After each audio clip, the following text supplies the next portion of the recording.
Thank you, Karen, for organizing this. It took a lot of courage, and to be able to do that in a couple weeks is just amazing. So, again, like has been said before me, my name's Adam Vasey. I'm Director with Pathway to Potential, which is the poverty reduction strategy for Windsor-Essex.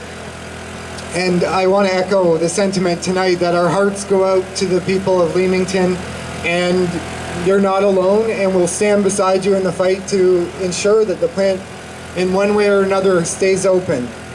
And our response to the crisis must be one of compassion, for sure. Compassion for the generations of people in Leamington, past and present, who have given their lives to this company. But we also must respond with conviction. Conviction to pull back the curtain and see how this decision is at its root linked to so many other struggles and hardships that our community has faced, Windsor-Essex has faced over the last several years. Whether it's the recent threat to end thoracic surgery, or the fact that we can't seem to find the political will to end poverty. We have 66,000 people living in Windsor-Essex below the poverty line. 1 in 4 children living in poverty in this community. So but yet when we hear of all these problems, they're treated as if they're isolated and they're separate from one another. And the common refrain is we don't have enough resources to go around, and we all must share in the pain.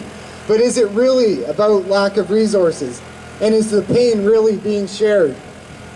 When we frame so many of our problems, whether they're social, environmental, economic, within a narrative of perpetual scarcity, it becomes so much easier to blame individuals and families, whether they're individuals on social assistance, employment insurance, whether they're working for below poverty wages and going to food banks just to supplement their inadequate income. It becomes easy to say to those people, you brought it on yourselves.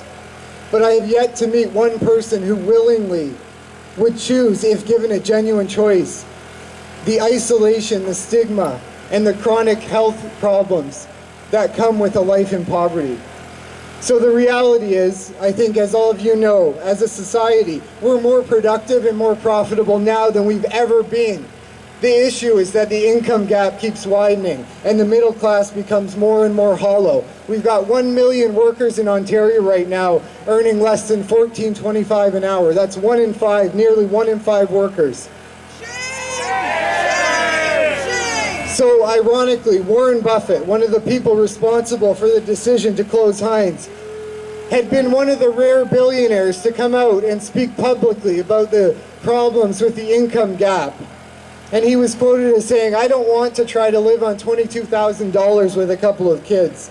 But then in the same breath, he said it's the government's responsibility to address the needs of those people whom the market chews up and spits out. If this means that government should start making sure that corporations share in the pain, then I agree with Warren Buffett, but I don't think that's where he was coming from. So I want to close by saying it's not about a lack of resources. It's a lack of equity of how those resources are distributed, and it's a lack of a basic sense of fairness. So again, I want to stand in support of the people in Leamington, and we're with you, and we're going to fight, and thank you so much. Right on, Adam, right on. Thank you, Adam.